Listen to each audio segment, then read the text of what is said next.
Welcome to the Midnight Storytellers Legacy Project. I'm Chloe, and if you make yourselves comfortable, I have a story for you.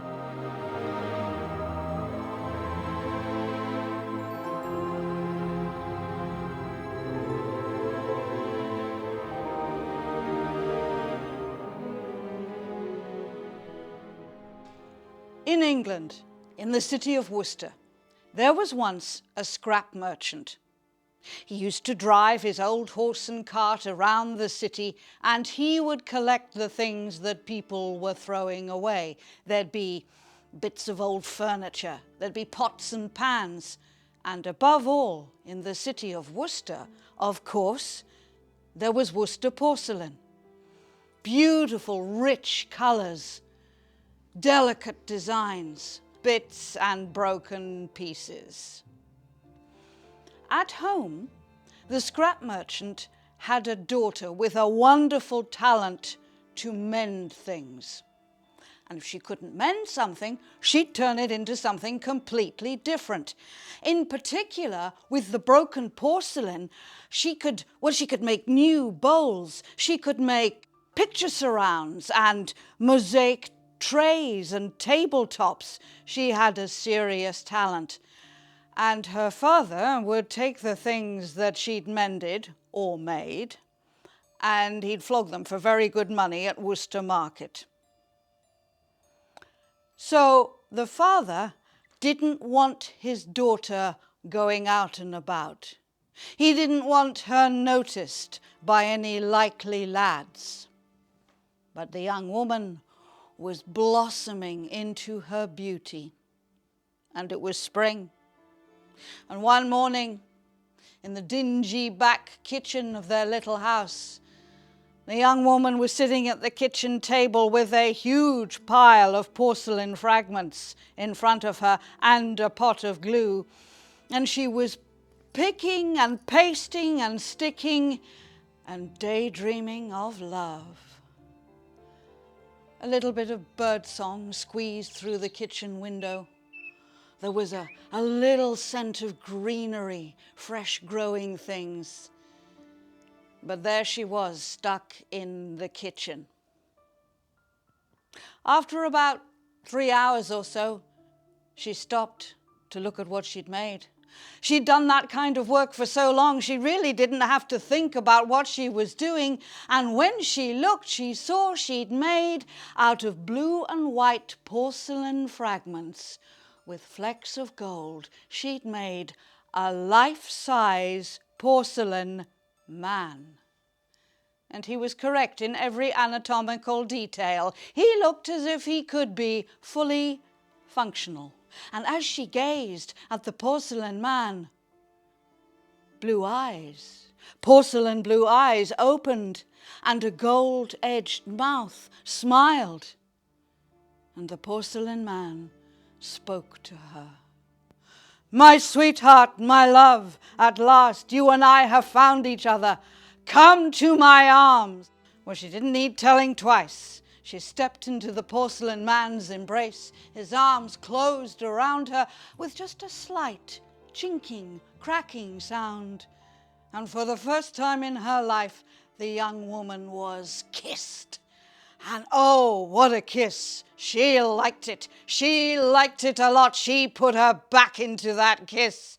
And his hands, blue and white with flecks of gold, his hands were roving over and through and under her clothing. And then she was sitting up on the kitchen table, and her skirts were up around her hips. And the porcelain man was just about to really get into his stride when the kitchen door flew open, and there stood the father. He took one look. He took one step.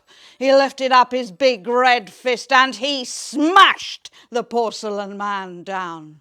Fragments flew across the kitchen. And then the father turned and slapped his daughter down to the floor. He turned on his heel and slammed out of the kitchen with the door shutting fast behind him.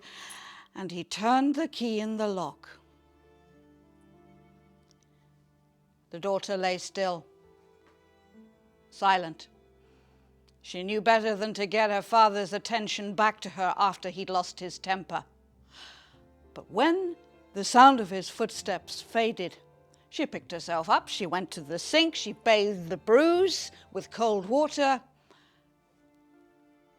and she looked about her. Porcelain fragments gleamed all across the kitchen floor, and on one of them a blue eye opened and winked at her. And there was the gold-edged mouth, still smiling. And it said, "My sweetheart, fear nothing. It is spring and my magic is strong. Get your pot of glue. Gather the fragments together.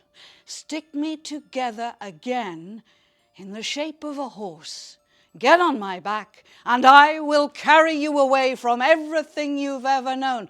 Well, the girl didn't need telling twice. Faster than she'd ever worked before, she picked and she pasted and she stuck, but so many of the fragments had been crushed to dust. She only had enough left to make about a 12-2-hand pony. She got on its back, and its mane and its tail were flowing white, and its little hooves were blue and white. And there were flecks of gold all over the creature. It pawed the ground with a delicate hoof. The young woman nudged its sides with her heels. It walked astride, it trotted astride, it cantered one stride, and it jumped, breaking out of the kitchen window, landing, skidding on the greasy cobbles outside. The girl hung round its neck, and the pony bolted down the alleyway and out into the street. Children yelled and shrieked and chased after it. Everyone stared, but no one could catch the porcelain pony carrying the girl.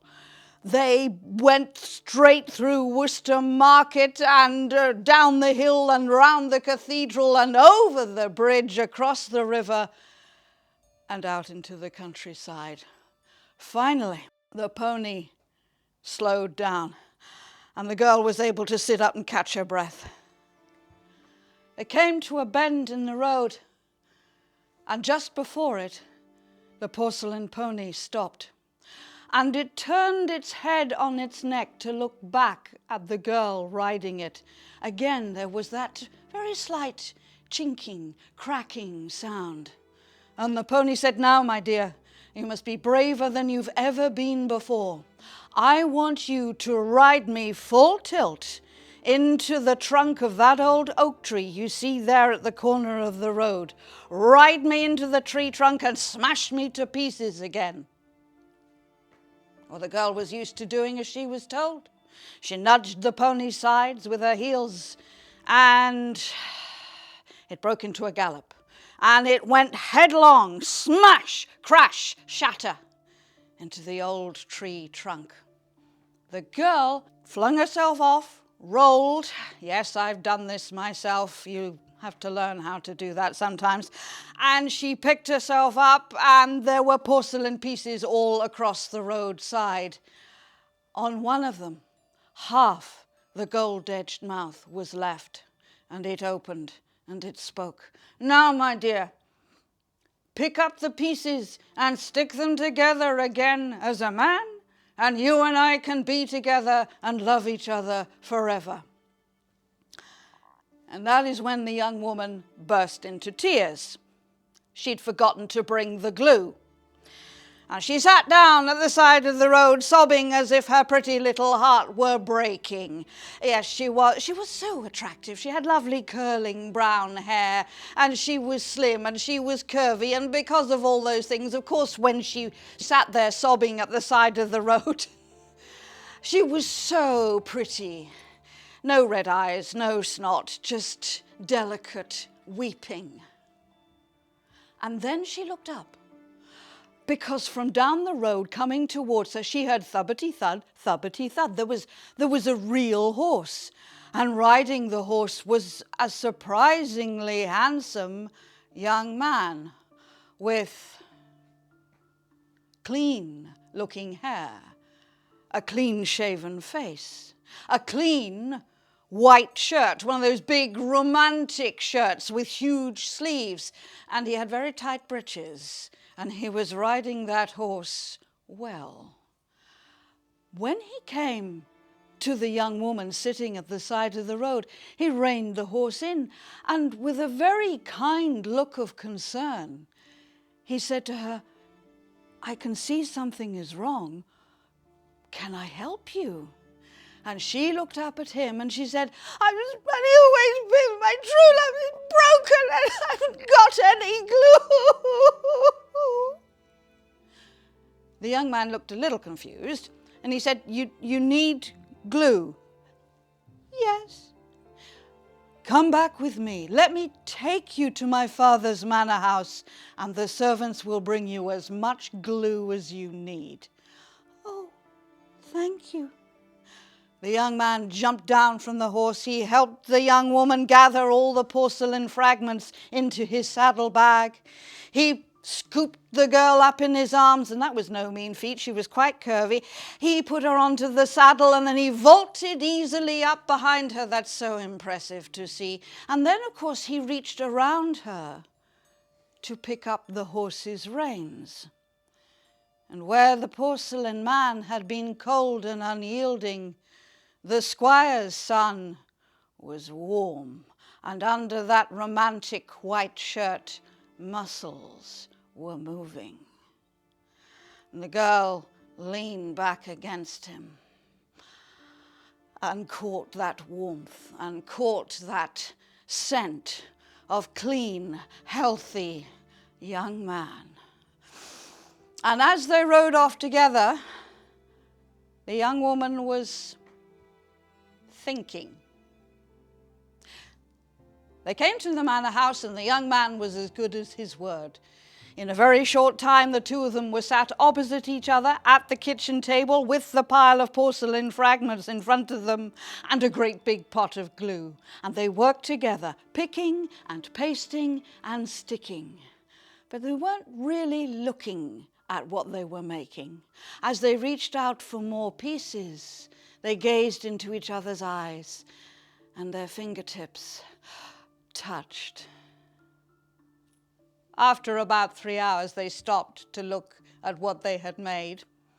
And what they had made together was a very fine, a very handsome, blue and white with flecks of gold, a porcelain tea service.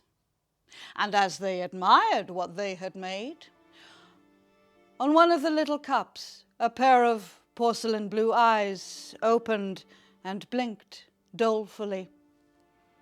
On the saucer, there was a gold-edged mouth that turned down and spoke.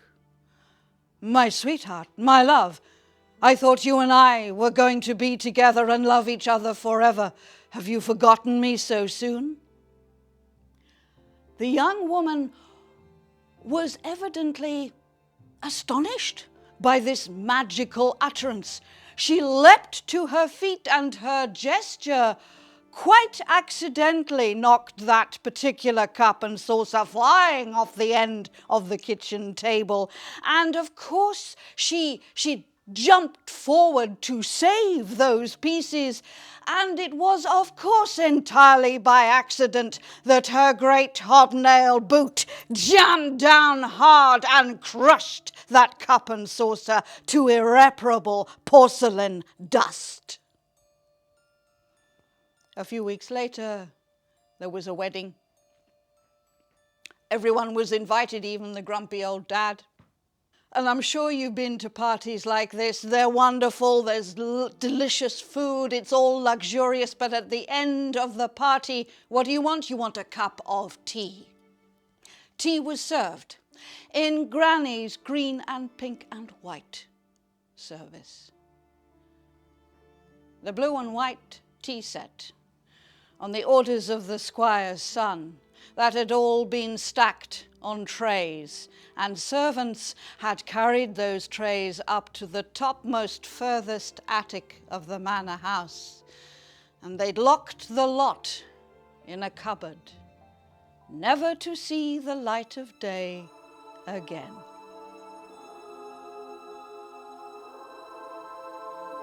Thank you for listening.